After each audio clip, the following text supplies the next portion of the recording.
What's up, y'all? Welcome back to another episode here at the Tanner Farmstead podcast. And I've got Ty Walker today with me from Smoking Chimneys. And he's up in Virginia raising trout up in the Blue Ridge Mountains, correct? Yep. They're doing some really cool stuff. Excited to have Ty on today. And so, Ty, thanks for coming on, man. Really appreciate it. Heck yeah, man. Thanks for having me on. Fill us in a little bit. So I want to kind of back up to where did y'all's farming journey kind of start, and kind of just give us the time frame of like your farming journey, and then to starting the trout hatchery, buying the property. I've heard a little bit of y'all's story, but I would just love for the viewers to be able to, you know, hear the whole thing. So Sure. So currently we operate a revitalized 1930s trout hatchery where we're raising trout for table fare. Back up, I guess, 8, 9 years ago, I was living in Los Angeles at the time. Um, my wife and I got married and we moved to Oregon to do a farm intensive program. It's called Rogue Farm Corps. Our ultimate goal is to move back to my family's property in Southwest Virginia and farm. Um, the West Coast is very developed in farm programs and internships and all that kind of stuff. So we felt like if we spent a year farming, we could really get a feel of what we liked, what we didn't like, what did we even want to do or farm when we got back to Virginia. So sign up for this program. We were on like a multi-species livestock operation, broilers, raw dairy, pastured pork, lamb, grass-fed beef. There's a lot going on. So that we were there for like 9 months and we toured like over 50 farms like while we were there. I was exhausted at the end of it. I bet. Man, yeah. But so after that, after we did the program, we definitely arrived that we're not garden vegetable people. Yeah. It's just not our passion. We're not good at it, all the Yep. stuff, definitely like livestock better. So, packed it all up from Oregon, moved back to Southwest Virginia where we started farming. We started doing pasture pork. My wife had a raw milk herd share. We were doing some Wagyu beef. We were there for some years and it was fun. We learned a lot, screwed a lot of stuff up, normal story. Then man, the opportunity came up just to move about an hour and a half away and get into this whole hatchery thing. I think we were at a space where I don't know, we just needed a change, honestly. And this just seemed like I don't know, we were just there at the property and I remember there's a big hazelnut tree. It's still in the yard and me and Shannon were just like sat under the hazelnut tree and we are just like prayed, it's like God, man, we really it's a painful decision to like leave our family farm, but there was just something in us that felt like this is the right decision, So we moved some animals, we sold some animals, et cetera, moved to the hatchery, and yeah, this is our 5th year at the hatchery. It's our 3rd year in having a product that is out on the market. Yeah. It took 2 years just to kind of figure out what in the heck we were doing. How do you raise fish? How do you raise a lot of fish? How do you raise enough fish to like make an income to live in 2023 or 2024 rather? So yeah, and then it took us about a year just to get the certifications to be able to process the fish. That was a very big deal. Can't Um, imagine, dude. yeah, dude, that was like journey to the center of the earth. So, so Well, yeah, there's not it's not like the enterprise that y'all started. It's not like hey, we're going to start a pastured poultry enterprise. It's like, okay, well, you can go buy Joel Salatin's book, Pastured Poultry Profits. Like, there's a very clear path of like, okay, I just need some pasture. I need a little bit of infrastructure. We're good to go. What y'all are doing. dude, all right, talk about clear path. On one of our videos, I'm like talking about the book from the 1930s I was reading. because I was like, there's nothing online. And then Yeah. someone's like, there's plenty of stuff online. There's tons of videos. And I'm like, looking at a modern day aquaculture video and trying to extrapolate useful information to get a defunct 1930s trout hatchery off the ground, like it wasn't helpful. Yeah. Just because there's content out there doesn't mean it's digestible. Does that Completely. make sense? Oh, So, pretty much so. yeah. And I mean, I've told this story a bunch, but yeah, I had bought this book from the 1930s about this guy raising trout in upstate New York. And yeah, it's funny. In the book, he tells a story about there was a train carrying live brown trout, and the train broke down and they had to dump all the trout into a local creek, and that strain of fish is still in that creek today, Oh my gosh. which is That's pretty wild. nuts. I don't know, what was I saying? Yeah, so I'm reading the book and it's all making a lot of sense about how he's doing things, infrastructure, because my facility was very similar to his. So that kind of gave me a very bare bones um kind of framework on kind of how to start doing this thing. I think nowadays with so much information, people think they everything has got to be like perfect before like they start. And it's like I'm in the mindset of like take messy action and Yes. then pivot.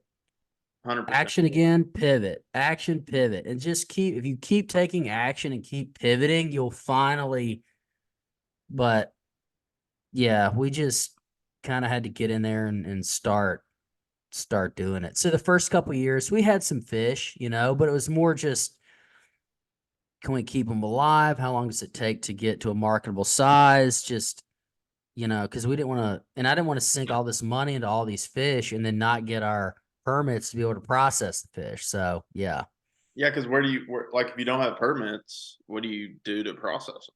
you don't, I mean, You you don't. can't. I mean, it would be like, hey, I got 100 head of beef on my farm and I'm in the ground beef business and I can't make the leap from on the hoof to in the vacuum sealed 1 pound pack. So I think that's seemed yeah, I think that's what's so cool about what y'all are doing because it's not like, oh, I'm gonna load the cattle up and go take them to the USDA slaughter facility and we're good to go. so we started at a commercial kitchen in Roanoke that was already inspected by VDAX. So that was a big deal because the facility had already been inspected.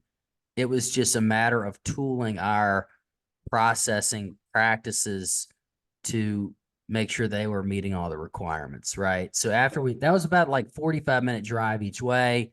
We got to bring all the stuff back and forth. It was not fun.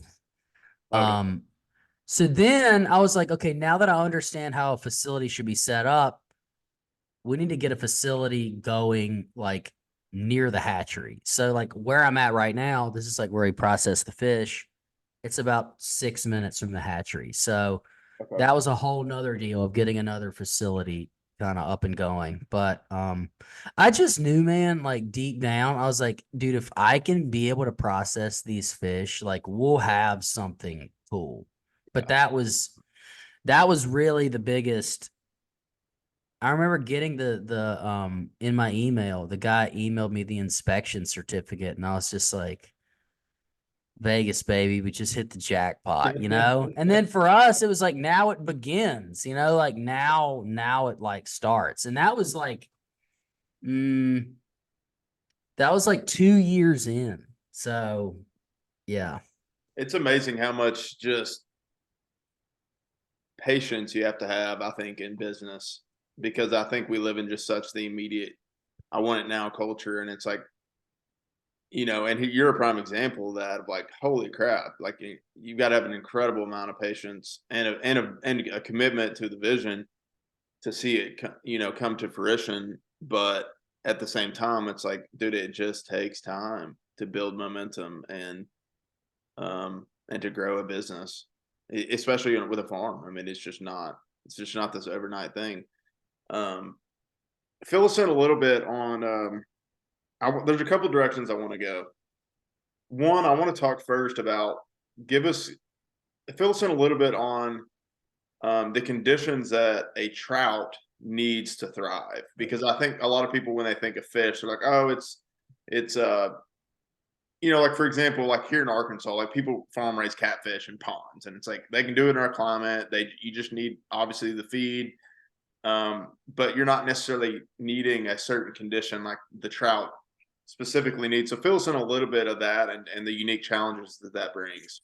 Yeah, so trout need cold water, like plain and simple. So if you look about like where does a trout live in the wild, it's in clean, cold mountain streams and or tailwaters, depending.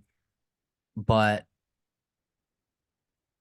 if the water temperature is over, I mean, like 68 degrees, 65, that's like a drop dead. I mean, it gets rough for a trout. So the trout's got to be the water's got to be cold. Our water is between 50, 50 degrees and 54, somewhere in there.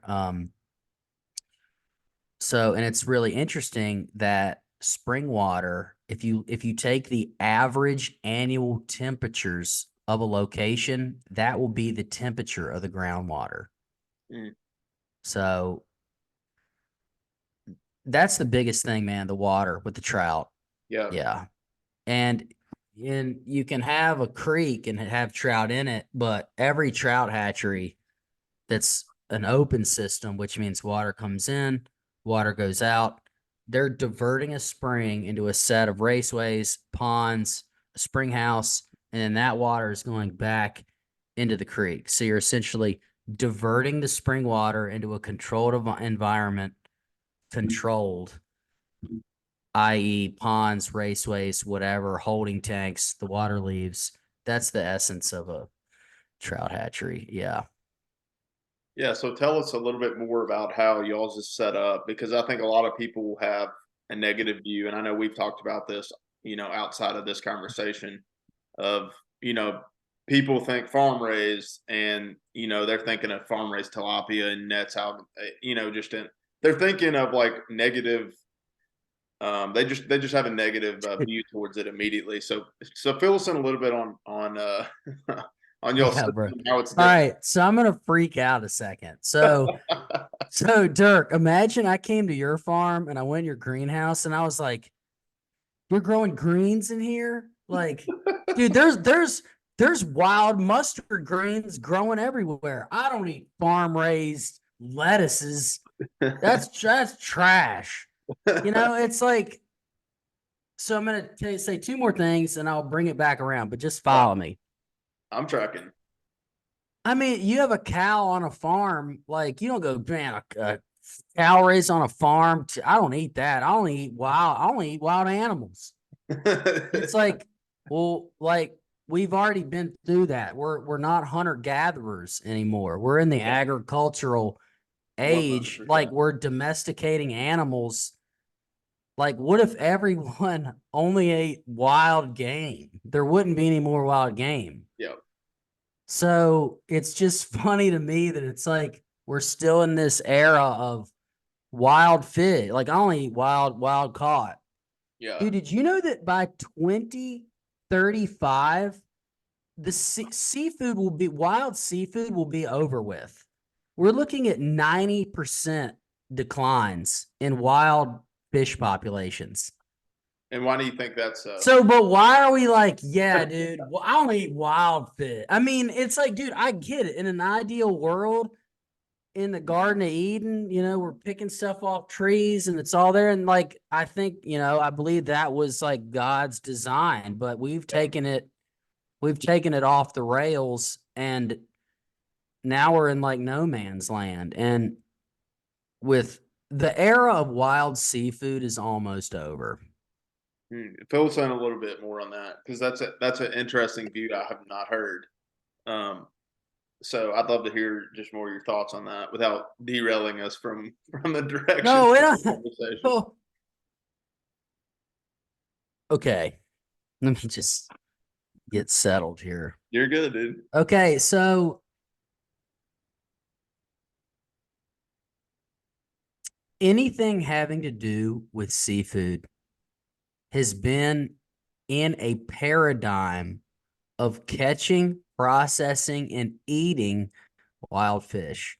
I mean, we're talking about, you know, before, I mean, look at Jesus and the disciples. They've got a boat, they've got nets, they're catching fish, they're processing the fish, they're taking them into town, they're selling them, Yeah, correct? correct. The paradigm of our relationship with seafood has been catching, eating wild fish.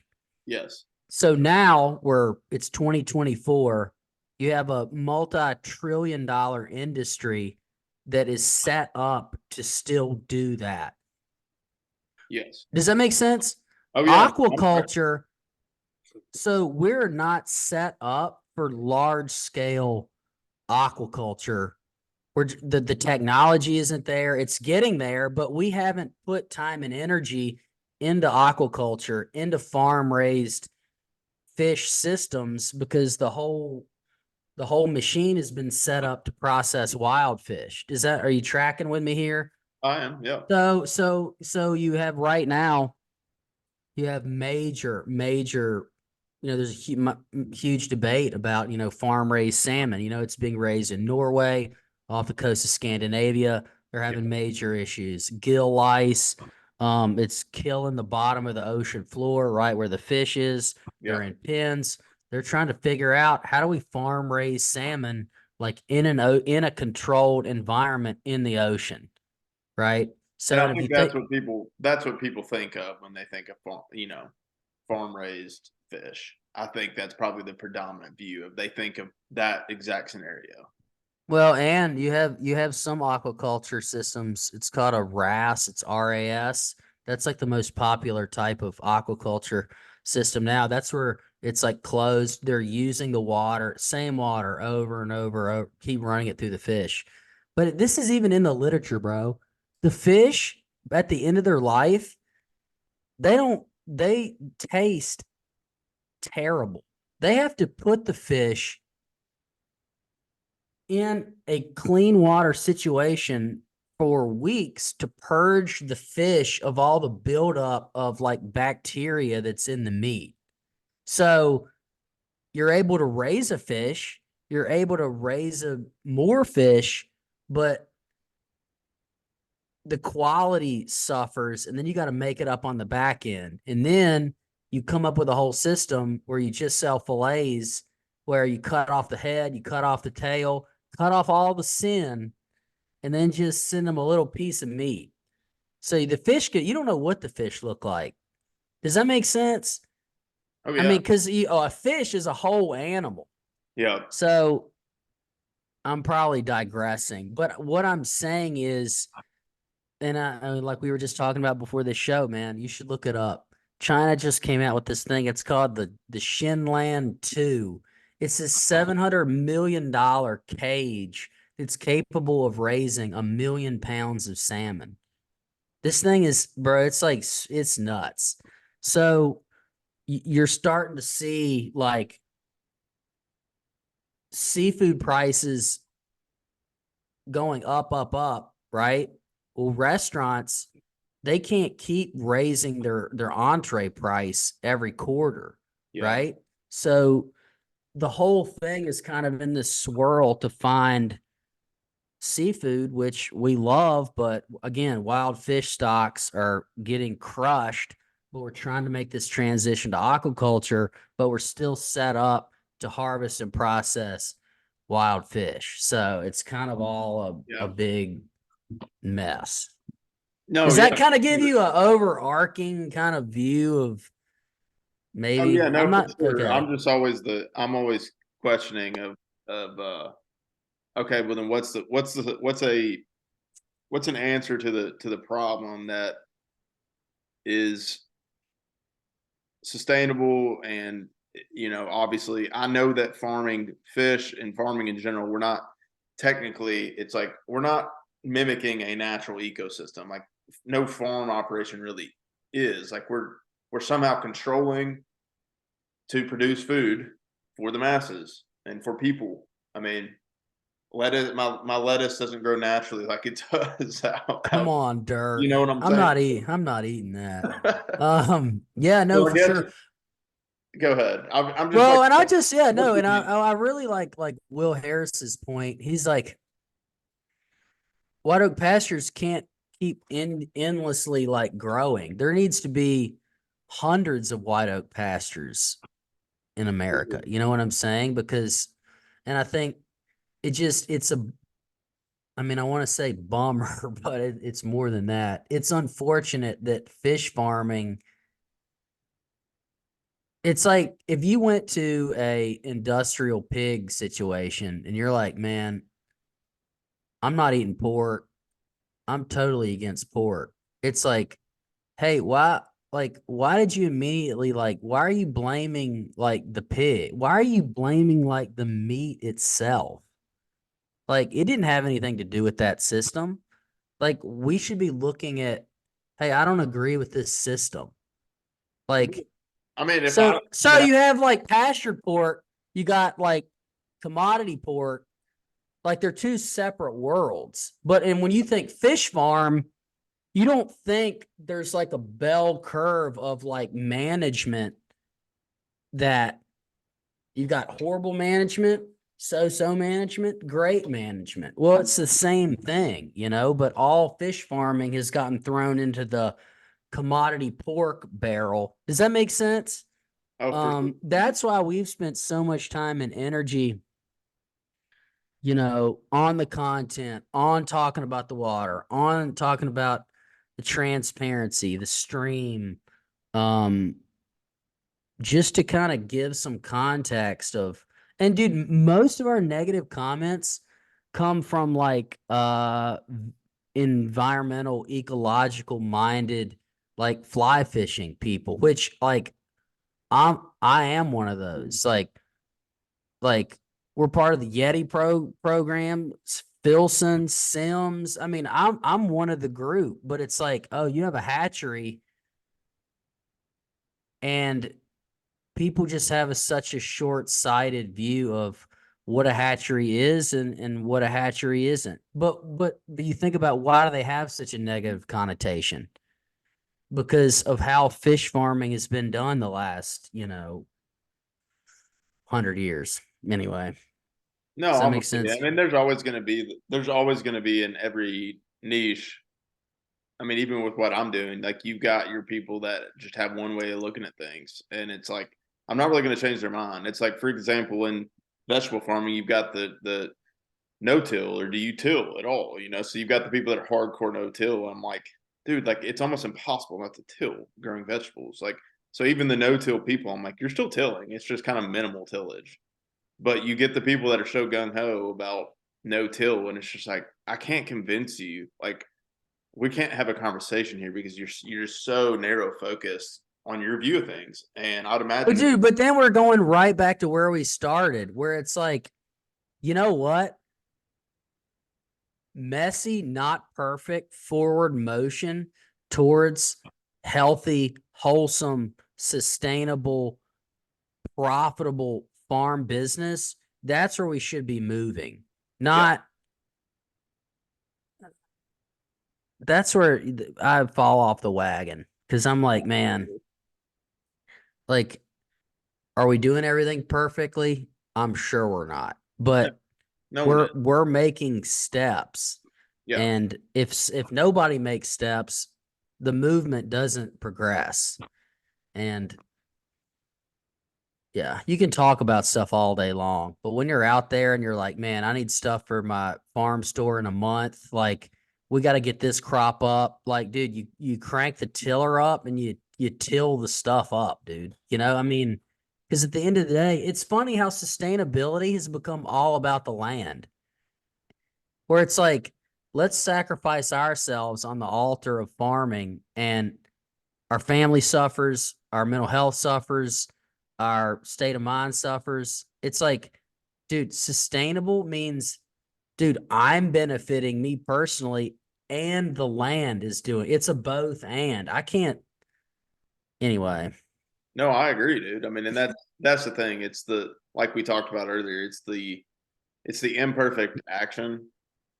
And I think the reality is like, yes, I mean, I think that what you're doing, what I'm doing, what a lot of other people are doing, yeah, they're moving towards how do I make this more sustainable? How do I do this in a way that's good for the planet or helping the planet, like to where we're not just raping our soils and just doing everything just for our gain. Mhm. But at the same time, yeah, it's not perfect. And at the end of the day, we're doing the best we can. And I think that most people out there that criticize are people that have never done it. Um, 100%. and they want to sit behind a screen and criticize. Oh, I can't believe you're doing that. I mean, it's you see it across the board. I mean, farmers, even growing commodity crops, they've been criticized for years from people living in their freaking little apartment in the city, saying, "Oh, I can't believe you would do that." You know, I can't believe you'd farm that way. It's like they hadn't stepped foot in your farm. They have no I clue. know. Yeah. Um, and anyways, I Yeah, I totally agree, man. okay. I So mean, it's like um yeah, anyway. Go ahead. no, I think that so give us a little bit of the system of your channeling. Give us a little bit of the system of how do you get the water in, and then what do you do with the water after, and how do you kind of continue to keep the temperature of the water? Is that water constantly flowing to maintain a cool temperature for the fish? So fill us in a little bit on the system, and I know that's a really broad question. Yeah. So it's about like a 3,000 gallon a minute spring. There's a 4-inch line coming from the spring house into a small building where we hatch all the fish. There's a couple stainless steel troughs. Um, they go into a drain and that goes back into the spring. That's like in a building, so it's protected. That's where we hatch all of our eggs. We keep all of our fingerlings. They're there for a couple months, and then we move the fish outside into a concrete raceway. There's a 16-inch water line that goes from a small, probably 4-foot dam in the creek, which is coming out from the spring. That sends the water um that sends the water to all of our different raceways and ponds. So Yep. most of those are like 2-inch, 3-inch. So the water comes into all of our ponds, raceways, where the water is always running, obviously, because fish are easy to raise, but it only takes a good 20 minutes to kill them, you know. Um, and then the water leaves the ponds, leaves the raceways, and goes back into the creek. Yep. So um you have, fish poop, some sediment. It's all going right back into the creek. And then where it goes into the creek, we have a probably 30-foot huge swath of this like aquatic grass that grows, Yep. which is kind of like a living filter, um, which filters out a lot of that. And I do want to say though, we had another comment that's like, it's gonna cause algae blooms and whatever. I'm like, dude, I was so irritated. Bro, back in the day, you got salmon runs of 1 million Yep. fish strong swimming upstream and dying at the headwaters. If you have 1 million salmon, each thing is 10, you got 10 million pounds of rotting organic matter Yep. at the headwaters. Yep. At the headwaters of a clean water thing. See, now you got millions of pounds rotting in the water. That's washing all downstream. What is that doing, man? It's feeding the nutrient. It's filling the nutrient stores that all the microecology needs to the caddisflies and the larvae and all this stuff to support a native fish population. So, That's such a good point, dude. dude, don't tell me about organic matter's bad and it's going into the creek. I'm like, like, bro, dude, stop. You don't know. Yep. And I try to keep it cool and I mean, I'm not that chill I mean, I'm pretty type A and whatever, but I just, I like how, I like how, but man, like nature, dude, it's offensive to us, dude. This new paradigm, like, doesn't like, we don't want to think that a million salmon swim upstream, die, and rot in the stream. Then you have salmon rot water washing all down through it. But we need to be like, there's something about that. Like God created that in a way because it has a purpose. So I need to retrain my mind to see like, wow, there's all those rotting same that's doing something to the ecology of the stream, you know? Yeah. Anyway, I'll shut up about it. No, but that's, I mean, But man, it's funny. Come out here. There's more wild rainbows below the hatchery than there is above. yeah, Why? There's more nutrients. There's more bug life. yeah. There's more watercress. There's more. So people want to think because they went out and they fly fish and they catch a couple wild fish that then now they're an ecology expert. I mean, No, dude, yeah. I get it, dude, and that's the thing that I think people don't realize. Which I'm not a fish expert, but I have watched some stuff of just how massive the wild Okay, so yeah, population. but listen, like so, I mean, with the whole base of regenerative pasture-based agriculture, like what grass does better? The grass that you've just run your broilers through, or the grass that you're just mowing? Like, huh, bro? Yeah, So it's like poop is going onto the grass and it's growing the grass. Like, well, rotting salmon in the headwaters of a stream system, that's doing something to feed that stream for an entire year yeah, until it happens again. So, yeah. It's pretty incredible, honestly. Because I'm not a fish expert, but well, when I'm not either, but I mean, like, you don't have to be an expert to think. I don't know. I like how clean water and that has become like, we don't even know what clean water is anymore, man. Like, people are sometimes hesitant to drink the spring water. And it's like, really, dude, I'm just like, but it's like, bro, you talk about filtered water, and it's like, dude, like your Berkey is like really cool and all, and that's great. But like, dude, this has been filtered through millions of miles of the earth, yeah. and it's coming out crystal clear, and we're sketchy on drinking it. We're But just we're far off. We're far I off, agree. Dirk. But then we'll go through a fast food drive-through. Yeah, or then it's like, man, I'm just gonna drink the Fiji water. And it's like, Yeah. okay, like maybe it's great.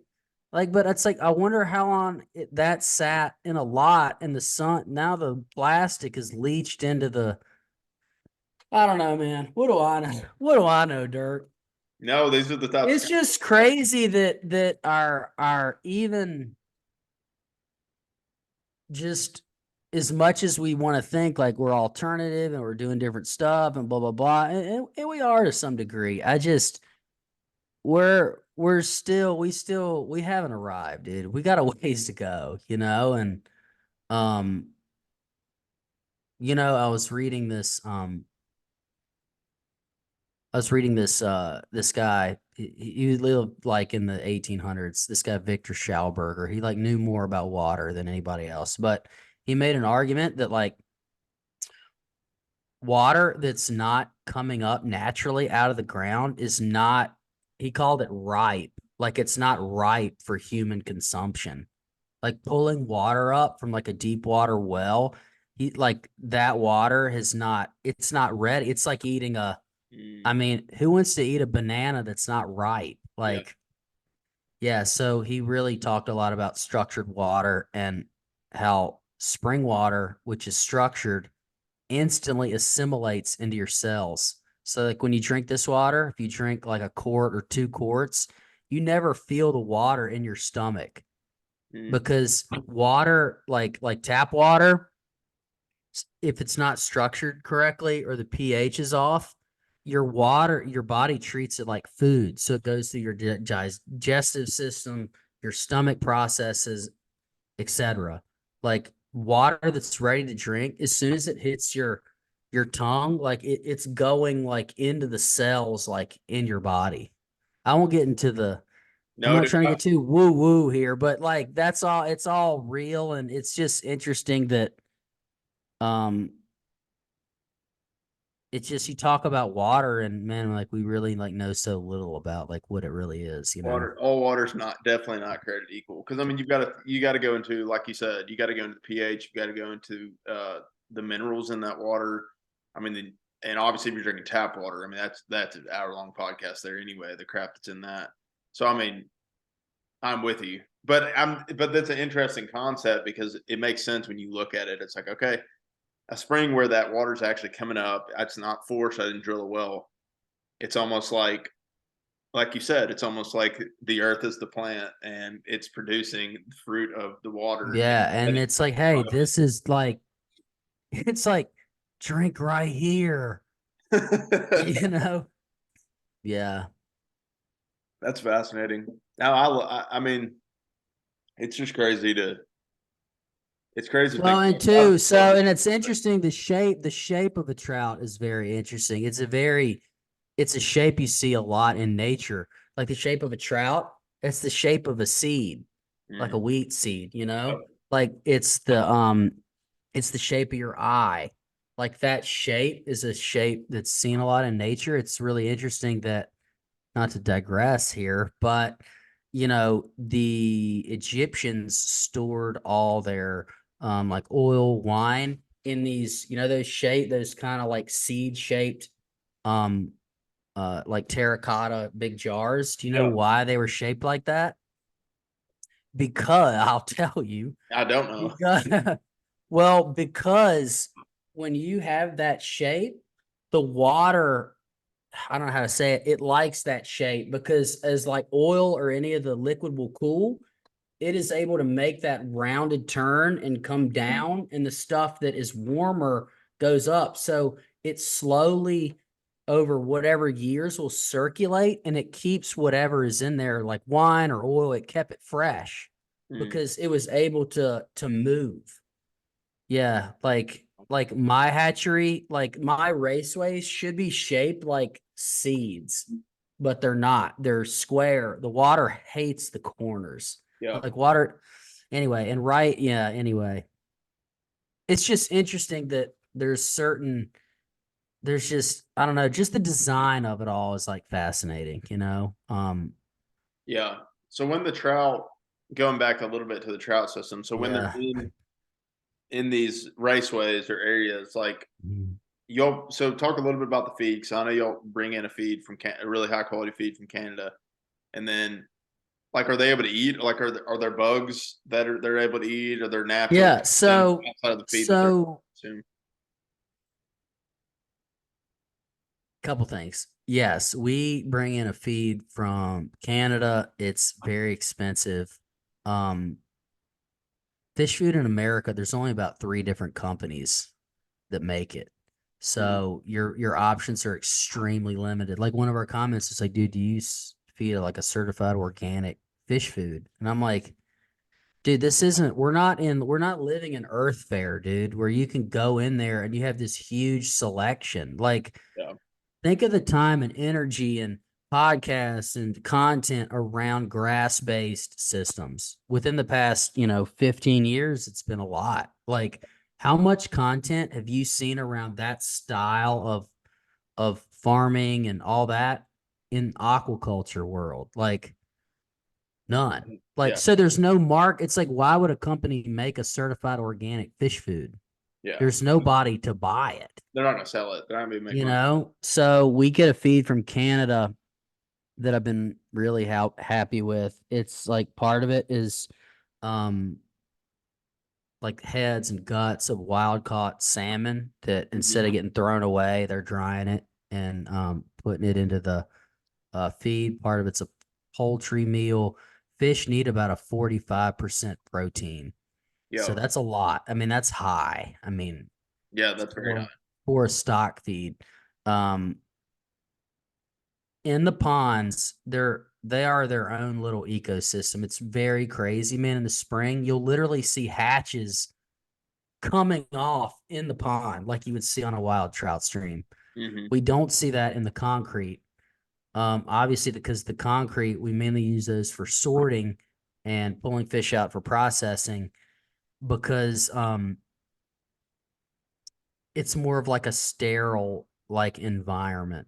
Yeah, There's definitely. not, and it's really interesting though, because if there is like um a bug or some fish are getting sick or this or that's happening,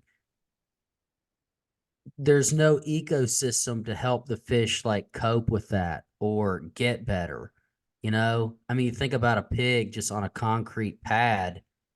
It's like, dude, some cows, they're eating certain leaves to help with this. And, you know, um, they're able to selectively graze based on like what they need. Well, a fish, but my point is most aquaculture setups are all concrete.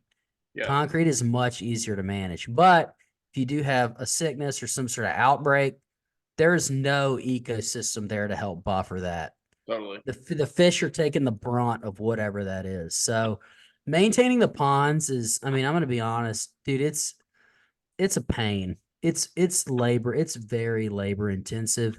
Concrete would be a lot easier, but if I wanted easier, I could just go get a job at Lowe's. So Yeah, isn't that the truth? yeah, yeah. So And how yeah, long does the because I know you've told me this, but I want the listeners or viewers to hear this.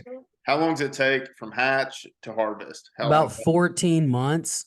That's crazy. If you have a little bit warmer water, you can get that a little closer to a year.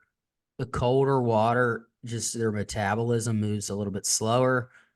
But yes, it's about 14 months. And then the big fish, which some restaurants really want, I mean, those fish are 2+ years and they're 2 pounds, 3 pounds.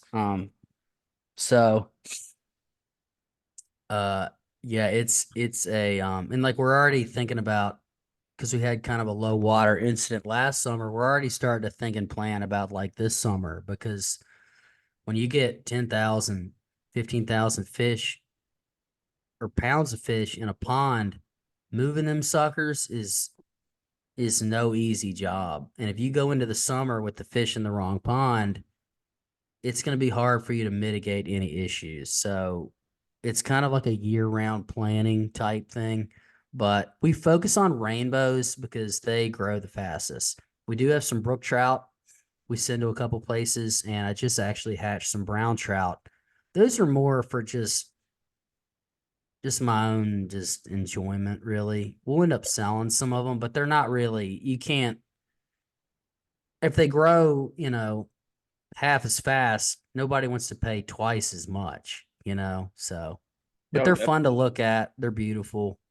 those Yeah. rainbows are beautiful though, man. I like Thanks. when I Yeah. think of a trout, I think of I picture the rainbows because I think just the color on them. Yeah. I thought it was cool and I didn't even realize it until after in like the reel we did. Like the sun's kind of hitting off the back of the fish, it's got that little glimmer to it. Trout are beautiful fish. Yeah, they really are, man. Yeah. Yeah. So share this a little bit with me, because I know we relate on this. As followers of Christ, I think like I like to ask people that kind of have a similar faith background view on worldview. Kind of how does your faith impact kind of what you do day to day with the farm? Dude, if I didn't have like faith, I just wouldn't be doing this because there's too much risk. It's like I got 3 kids, I got a wife. There's too much risk. There's too much just there's it's just too risky of like a business, but I really feel like this is like what I should be doing. And God has continually just shown up, opened doors. I just think of that verse, man, he opens doors that no man shut and he closes doors that no man can open. And I just feel like he's like made a way for us with this kind of whole thing. And um, yeah, I mean it's funny, man. This morning I was just up at the spring house, like praying and trying to stay in that posture of thankfulness of Hmm. like how God has shown up. He has provided for us because um it's it's a lot, man. I mean, there's a lot of bills, it's a lot of overhead, it's a lot of moving pieces, but I feel like he's continued to bless it. And without that sort of relationship with the Lord, like just me and my own power, I would just be like, dude, I just want to do something that's like safe, predictable, XYZ. So I just feel like and like how we even got here, it was like a phone call. My friend was like, hey man, there's this trout hatchery up in Newcastle. And I was like, where's Newcastle? So I, I mean, I really, it's been like God, and I know it sounds like maybe kind of cheesy or whatever, but it really, I can't even, I've just shown up every day, if Yep. that makes sense. God has really made a way just kind of for like the whole thing and put people in place to help us. Like when we were having major issues with getting the certification, I got connected with this extension agent. Um, and like she just really like came on board and helped us with all of our paperwork. And I mean, she was a godsend, man. I mean, there's no way. And I graduated college with a 2.9 GPA, That's I about what mean, mine was. I'm like, dad gum. Like, I hated school. I just couldn't get through the paperwork, would just, I mean, yeah, I just couldn't get through it. And um yeah, God sent somebody to help us with it. So yeah, I really give him all the credit. And we've just tried to show up every day with a good attitude and just try to be faithful with the resources and time and energy that we have. So Yeah, man. It's a it's one of those things where you got to believe in what you're doing, but also have that just dependence, man. Like you said, being in a posture of thankfulness, of gratitude. That it's like, man, when I get frustrated, I just have to look up, because you just get so bogged down in the day to day, and it's like, I mean, right now I'm looking out off my back deck, and I'm like, w- I mean, I'm like, dude, I get to wake up and do this. I mean, yeah, and be within nature. Like I can go out there and be working on the farm and be hear the birds chirping. Like I get to be in the heart of creation, dude. And yeah, there's something so powerful, and that's what I think I love so much about yeah, agriculture, small scale agriculture, more of this sustainable regenerative approach. Like yeah, there's just something so beautiful, man, and yeah, and a connection that I don't think you really get to experience unless you do it. And and a true and real connection to God, our creator. And yeah. we're just getting to co-create and partner. I don't know, man. It's just it's a cool thing. Um, It's sad to see that, like even like with young people like doing homesteading and this and that, it's great, it's all awesome. I just, the whole paradigm of like I can like travel the world and live in a tiny home and have a farm and be a and sell stuff online yeah, and be a consult, it's like what what kind of world, like what world have you lived in to think that is a real possibility?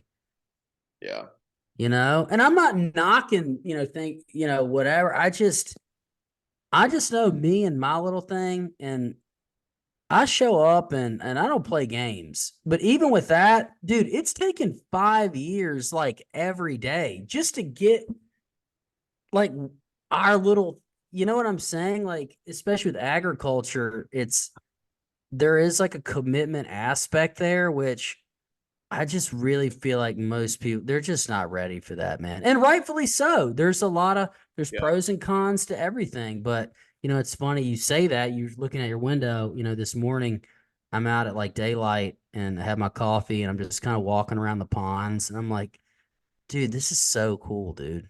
yeah. So yeah, man, those moments are are special for sure. And even like in the evenings when I'm feeding the fish, like my kids are out there, my wife's out there, and we're kind of just all hanging out, and it's just like, man, we're doing it, man. You know?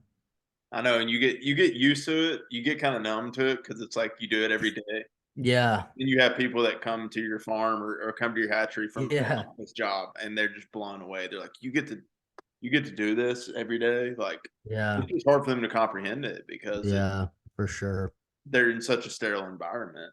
Yeah, And like there's like God calls everybody different things. Like I'm glad there's people that are passionate accountants and CPAs and lawyers and attorneys. Like we need all those people to go after what they're passionate about.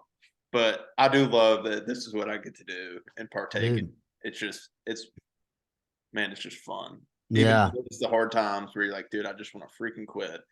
But no yeah, matter bro. what you're doing, no matter what business you're in, no matter if you're working a job every day, like there's gonna be those days, and Which that's set of problems do you want to deal with? You want to deal with this set of exactly. problems or this set of problems? So I kind of have to keep that in my mind when yeah, there's hard stuff going on. But no, that's really good, man. Yeah. Um, Gosh, it's a good conversation.